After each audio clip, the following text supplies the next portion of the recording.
ಹಳೆಯ ಚಿನ್ನದ ಒಡವೆನ ಅಧಿಕ ಬೆಲೆಗೆ ಮಾರಬೇಕೆ? ಅಂದ್ರೆ ಆಟಿಕಾಗೆ ಕಾಲ್ ಮಾಡಿ 8880 ಅಟ್ಟಿಕಾ ಗೋಲ್ಡ್ ಕಂಪನಿ.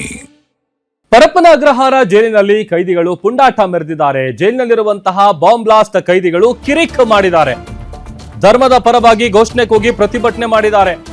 3 ದಿನದ ಹಿಂದೆ ನಡೆದಂತಹ ಘಟನೆ ತಡವಾಗಿ ಬೆಳಕಿಗೆ ಬರ್ತಾ ಇದೆ. ಜೈಲು ಆಸ್ಪತ್ರೆಗೆ ಬೇರೆ ಕೈದಿ ಹೆಸರಲ್ಲಿ 2 ಟೆರರಿಸ್ಟ್ಗಳು ಬಂದಿದ್ದಾರೆ. ಇದನ್ನ ಪರಿಶೀಲಿಸಿ ಪ್ರಶ್ನೆ ಮಾಡಿದ್ರು ಜೈಲು ವಾರ್ಡನ್. ಈ ವೇಳೆ ಉಗ್ರರು ಮತ್ತು ವಾರ್ಡನ್ ನಡುವೆ ವಾಗ್ವಾದ ಆಗಿದೆ. ತಕ್ಷಣಕ್ಕೆ ಸುಮಾರು 50ಕ್ಕೂ ಹೆಚ್ಚು ಉಗ್ರ ಕೈದಿಗಳು ಅಲ್ಲಿ ಜಮಾವಣೆಗೊಂಡಿದ್ದಾರೆ.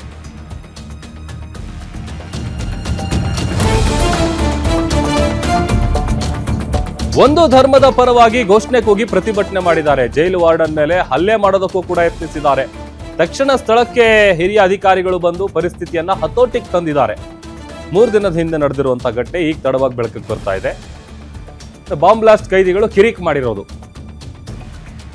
ಮತ್ತಷ್ಟು ಡೀಟೇಲ್ಸ್ ಕೊಡ್ತಾರೆ ನಮ್ಮ ಪ್ರತಿನಿಧಿ ಗಿರೀಶ್, ದೂರವಾಣಿ ಸಂಪರ್ಕದಲ್ಲಿ ಜಾಯ್ನ್ ಆಗಿದ್ದಾರೆ. ಗಿರೀಶ್, 3 ದಿನದ ಹಿಂದೆ ನಡೆದಿದ್ದು ಘಟನೆ ಅಂತ ಹೇಳಿ ಗೊತ್ತಾಗ್ತಾ ಇದೆ. ಏನಾಗಿತ್ತು ಅಲ್ಲಿ ಎಕ್ಸಾಕ್ಟ್ಲಿ?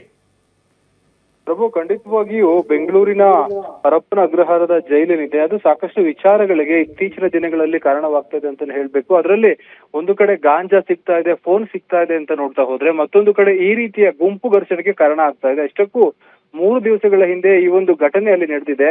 ಅಷ್ಟಕ್ಕೂ ಏನಾಯ್ತು ಅಂತ ನಾವು ನೋಡ್ತಾ ಹೋದ್ರೆ, ಏನು 2 ಕೈದಿಗಳು ಬೇರೆಯವರ ಹೆಸರಿನಲ್ಲಿ, ಅಂದ್ರೆ ಬೇರೆ ಯಾರೋ ಒಬ್ಬ ಕೈದಿ, ಅದೇ ರೀತಿ ಆತನ ಗೆಳೆಯ ಏನು ಒಂದು ಉಗ್ರವಾದ ಕೇಸ್ ನಲ್ಲಿ ಬೆಂಗಳೂರಿನ ಜೈಲಿನಲ್ಲಿ ಇರ್ತಾರೆ. ನಂತರದಲ್ಲಿ ಅವರ ಹೆಸರಿನಲ್ಲಿ ಈ 2 ಆರೋಪಿಗಳು ಸುಳ್ಳು ದಾಖಲೆಗಳನ್ನು ಜೈಲಿಗೆ ಹೋಗಿ ಸೇರ್ಕೋತಾರೆ. ನಂತರದಲ್ಲಿ ಅವರಿಂದ ಜೈಲಿನಲ್ಲಿ ಸಾಕಷ್ಟು ಕಿರಿಗಳು ಶುರುವಾಗುತ್ತೆ. ಅಂದ್ರೆ ಅವರ ಸಂಘಟನೆ ಆಗಿರ್ಬೋದು ಅಥವಾ ಅವರ ಧರ್ಮದ ಬಗ್ಗೆ ಸಾಕಷ್ಟು ಒಂದು ಜೋರಾದಂತಹ ಶಬ್ದವನ್ನ ಮಾಡ್ತಾ, ಕೆಲವೊಂದು ಸ್ಟೇಟ್ಮೆಂಟ್ ಗಳನ್ನ ಕೊಡ್ತಾ ಅಲ್ಲಿರುವ ಕೈದಿಗಳಿಗೆ, ಅಂದ್ರೆ ಬೇರೆ ಧರ್ಮದ ಯಾರಿದ್ದಾರೆ ಅವರಿಗೆ ಒಂದು ರೀತಿಯ ಪ್ರಚೋದನೆಯನ್ನು ನೀಡ್ತಾರೆ. ಯಾವ್ದಾದ್ರು ಕಾರಣದಿಂದ ಇಲ್ಲಿ ಗಲಾಟೆ ಆಗಲಿ ಅಂತ. ಸೊ ಈ ಒಂದು ಉದ್ದೇಶದಿಂದ ಸುಮಾರು 50ಕ್ಕೂ ಹೆಚ್ಚು ಕೈದಿಗಳು ಒಂದೆಡೆ ಸೇರಿಕೊಂಡು ಸಾಕಷ್ಟು ಕೂಗಾಟ, ಕಿರುಚಾಟವನ್ನು ನಡೆಸ್ತಾರೆ. ನಂತರದಲ್ಲಿ ಏನು ಅಲ್ಲಿನ ಜೈಲು ಅಧಿಕಾರಿಗಳು ಅಲ್ಲಿಗೆ ಹೋಗಿ ಅವರನ್ನ ಸಮಾಧಾನ ಪಡಿಸುವ ಕೆಲಸವನ್ನ ಮಾಡ್ತಾರೆ. ಇದೆಲ್ಲ ಆದ ನಂತರದಲ್ಲಿ ಸದ್ಯ ಯಾರಿಗೂ ಕೂಡ ಅಲ್ಲಿ ಹಲ್ಲೆ ಆಗಿರ್ಬೋದು ಅಥವಾ ಬೇರೆ ರೀತಿಯ ಹೊಡೆದಾಟಗಳು ಆಗಿಲ್ಲ ಅನ್ನೋದು ಪ್ರಸ್ತುತವಾದಂತಹ ಮಾಹಿತಿ. ಅದನ್ನ ಅಧಿಕಾರಿಗಳು ಕಂಟ್ರೋಲ್ ಮಾಡುವಲ್ಲಿ ಯಶಸ್ವಿಯಾಗಿದ್ದಾರೆ ಅಂತಾನೆ ಹೇಳ್ಬೇಕು. ಸದ್ಯ ಈ ಒಂದು ಸಂಬಂಧಿಸಿದಂತೆ ಯಾವುದೇ ದೂರು ದಾಖಲಾಗಿಲ್ಲ ಪ್ರಭು. ಸದ್ಯ ಮಾತುಕತೆಯ ಮುಖಾಂತರ ಎಲ್ಲವನ್ನು ಕೂಡ ಬಗೆಹರಿಸಿದ್ದಾರೆ. Okay, thank you Girish.